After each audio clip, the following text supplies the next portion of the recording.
जय हिंद। आप सभी का फिर से स्वागत है फॉर क्रिएटिव स्टडीज के एक नए एपिसोड में। आज की इस एपिसोड में हम लोग देखेंगे बीपीएससी 132 के लिए मोस्ट इंपॉर्टेंट क्वेश्चंस जो आने वाले एग्जाम के दृष्टिकोण से काफ़ी ज़्यादा महत्वपूर्ण होने वाली है।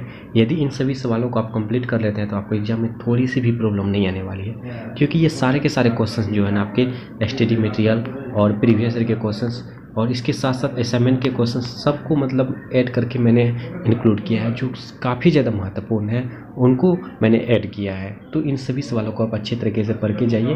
आपको एग्जाम में इसी तरह के क्वेश्चन देखने को मिलेगा। आपको बहुत सारे क्वेश्चन हूबहू देखने को मिलेगा और हो सकता है कुछ इससे संबंधित मतलब रिलेट करके क्वेश्चन पूछे जाएंगे, तो इसको देखना बेहद ज़रूरी है। ठीक है, तो चलिए देखते हैं ऐसे कौन कौन से क्वेश्चन हैं जो काफ़ी ज़्यादा महत्वपूर्ण है। तो सबसे पहला क्वेश्चन आपको कहा जा रहा है, सर्वोच्च न्यायालय के कार्यों और क्षेत्राधिकारों की व्याख्या कीजिए। ये क्वेश्चन काफ़ी ज़्यादा महत्वपूर्ण है।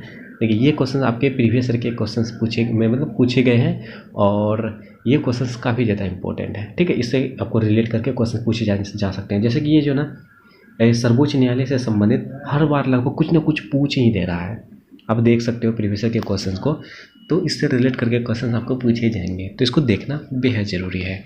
तो नेक्स्ट क्वेश्चन कहा जाता है, संक्षेप में वर्णन कीजिए कि न्यायालय किन तरीकों से मौलिक अधिकारों की रक्षा करता है। देखिए, न्यायालय हो, सर्वोच्च न्यायालय हो, ये कहीं ना कहीं आपको एक तरह से रिलेट करके क्वेश्चन पूछ रहा है। ठीक है, तो आपको सर्व न्यायालय से संबंधित जितने भी टॉपिक्स आपके सिलेबस में दिए गए हैं उसको देख लेना है। उसके बाद अगला क्वेश्चन कहता है, भारत में ट्रेड यूनियन आंदोलन की प्रकृति तथा इसकी सीमाओं की व्याख्या विश्लेषण कीजिए। ट्रेड यूनियन आंदोलन क्या है, इसको अच्छा से देख लीजिएगा।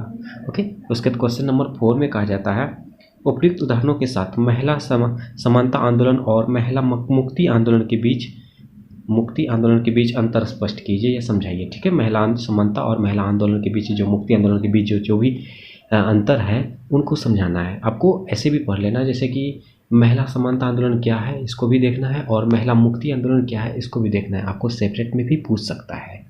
ओके, तो इसको देखना बेहद ज़रूरी है और हम लोग आगे चर्चा करेंगे, इसके आंसर्स कहाँ से पढ़ेंगे उसके बारे में भी चर्चा करेंगे। ठीक है, तो कुछ क्वेश्चन पहले देख लें। उसके बाद क्वेश्चन नंबर 5 में कहा जा रहा है, मंत्रिपरिषद की संरचना तथा कार्यों का वर्णन कीजिए। मंत्रिपरिषद क्या है, इसकी संरचना और इसके बाद कार्य क्या क्या है, इसकी भूमिकाएं क्या क्या हैं, इसके उद्देश्य क्या क्या होते हैं, ये तमाम चीज़ों को आपको देख लेना है। ठीक है, इससे रिलेट करके क्वेश्चन पूछे जाएंगे। ये सारे क्वेश्चंस आपको मैंने बताया कि प्रीवियस ईयर के क्वेश्चन, असाइनमेंट के क्वेश्चन और स्टडी मटेरियल से लिया गया है। तो सब क्वेश्चंस के देखना बेहद ज़रूरी है, काफ़ी ज़्यादा महत्वपूर्ण है ये सभी। ठीक है, तो हम लोग अब चर्चा कर लेते हैं कि इसके आंसर कहाँ से पढ़ेंगे और कैसे पढ़ेंगे, कैसे क्या करेंगे, उनके बारे में भी जानना बेहद ज़रूरी है। आप सबों को मांगे बहुत ज़्यादा होती है। ठीक है, तो उसको देखना बेहद ज़रूरी है। चलिए देखते हैं। आप सभी में से बहुत सारे ऐसे लोग होंगे जो नीरज पब्लिकेशंस को जानते होंगे और बहुत ऐसे भी होंगे जो नहीं जानते होंगे, क्योंकि आप सभी फर्स्ट ईयर के हो। तो मैं आज की सेशन में भी बता दे रहा हूँ, नीरज पब्लिकेशंस की एक बुक आती है जो इग्नू के लिए one of the best book होती है। ठीक है, जैसे आप सभी देख पा रहे हो, नीरज बुक्स जो इग्नू के लिए one of the best book होती है। इसमें तमाम कोर्स, जैसे बैचलर डिग्री के तमाम कोर्स हों, उसके बाद मास्टर डिग्री के तमाम कोर्स के बुक अवेलेबल होती है यहाँ पे। बहुत ही अच्छे तरीके से और बहुत ही सरल तरीके से इसमें बताया गया है, इंक्लूड किया गया है। और जितने भी मैंने क्वेश्चंस को बताया आपको इसका आंसर यहाँ से आप यहाँ से पढ़ सकते हो। ठीक है, आप सभी एक लिंक दिया जाएगा डिस्क्रिप्शन बॉक्स में, उस लिंक पर क्लिक करेंगे तो यहाँ भी आ सकते हैं यहाँ, और आप ऑफिशियल लिंक पे भी जा सकते हैं नीरज पब्लिकेशंस के। ठीक है, तो आप सभी स्क्रीन पे देख सकते हो, जैसे यहाँ पे गाइड बुक हो जाएगा, आपको सिंपल पेपर हो जाएगा, प्रीवियस ईयर के क्वेश्चन को सॉल्व किया होगा और सॉल्व असाइनमेंट होगा, मतलब कि सब कुछ ही यहाँ अवेलेबल है। ई बुक है, सब कुछ यहाँ पे अवेलेबल है, आप सभी यहाँ से परचेज कर सकते हो। ठीक है, और अगर परचेज करना चाहते हैं तो और डिस्काउंट चाहिए तो एक कूपन कोड यूज करना है, जो कूपन कोड है यूज है FCS 2023। ठीक है, FCS 2023 यूज कीजिए, आपको डायरेक्टली 50% का डिस्काउंट मिल जाएगा। यदि आप 500 से ज़्यादा के परचेज करते हैं तो आपको डायरेक्ट 50% का डिस्काउंट मिल जाएगा। समझिए, जैसे 600 का अगर परचेज करते तो आपको मात्र 300 ही रुपया लगेगा। ठीक है, तो आप देख सकते हो, आपके बहुत सारे सब्जेक्ट हैं तो इससे आप सारे सब्जेक्ट को मंगवा सकते हो। और कूपन कोड यूज करना ना भूलना, FCS 2023। तमाम चीज़ों का लिंक आपको डिस्क्रिप्शन बॉक्स में मिल जाएगा। ओके, तो चलिए वहाँ से आप कलेक्ट कर सकते हो, परचेज कर सकते हो। अब अगला सवाल देख लेते हैं हम लोग, क्वेश्चन नंबर 6, राज्य के नीति निर्देशक सिद्धांत से आप क्या समझते हैं। ये जो है आपका जो है नीति निर्देशक सिद्धांत, ये काफ़ी ज़्यादा महत्वपूर्ण है। ठीक है। तो इसको देखना बेहद ज़रूरी है। और जैसे कि इसमें कहा जाए तो 1970 से संविधान के भाग 4 में जो बदलाव हुआ उसका वर्णन कीजिए। ये नीति निर्देशक सिद्धांत जो है ना अभी अपना संविधान के चौथा भाग में है, तो इसके बारे में देखना है। ठीक है, ये बहुत ज़्यादा इंपॉर्टेंट है। और भारत में मजदूर आंदोलन के स्वरूप की व्याख्या कीजिए। भारत में मजदूर आंदोलन की क्या क्या हुई थी उसके बीच में, उसको देखना है कब हुई थी, कैसे कैसे क्या क्या, मतलब इसके बारे में देखना है। उसके बाद अगला क्वेश्चन कहा जाए तो भारतीय राजनीतिक अध्ययन के लिए गांधीवादी उपायों की व्याख्या कीजिए। आप सभी को पता होगा, पॉलिटी हो या हिस्ट्री हो, अगर आपके सिलेबस में गांधी जी से रिलेटेड कोई भी टॉपिक्स है सिलेबस में है तो उससे क्वेश्चन पूछे जाएंगे ही जाएंगे। तो आपके सिलेबस में है, आपको भी पूछे जा सकते हैं, तो इसको देखना बेहद ज़रूरी है।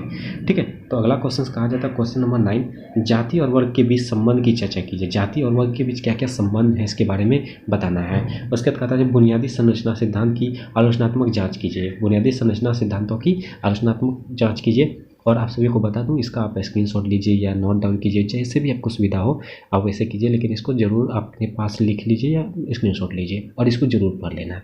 ठीक है, तो चलिए अब नेक्स्ट क्वेश्चन को देखते हैं हम लोग, क्वेश्चन नंबर 11 को। जैसे कि क्वेश्चन नंबर 11 कहा जाता है संसदीय विशेषाधिकारों पर एक संक्षिप्त टिप्पणी लिखिए और राज्यसभा की विशेष शक्तियों और कार्यों की चर्चा कीजिए। भारतीय राजनीति के अध्ययन के लिए मार्क्सवादी परिप्रेक्ष्य की चर्चा कीजिए और लोकसभा अध्यक्ष की शक्तियाँ और कार्यों की व्याख्या कीजिए।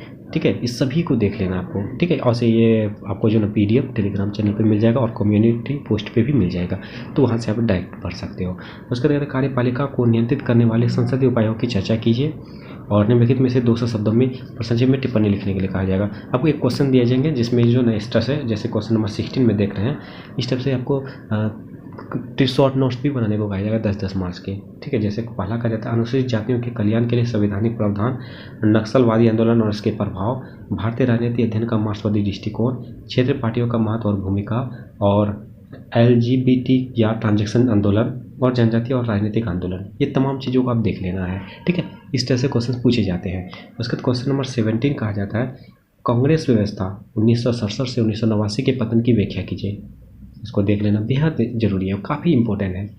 और संसद के दोनों सदन अध्यक्षों की भूमिका और कार्यों की विश्लेषण कीजिए और मंत्रिपरिषद की संरचना तथा कार्यों का वर्णन कीजिए। और लास्ट क्वेश्चन कहा जाता है भारतीय संविधान की आवश्यक विशेषताओं की व्याख्या कीजिए। भारतीय संविधान के जो आवश्यक विशेषताएं हैं उसको देखना बेहद जरूरी है।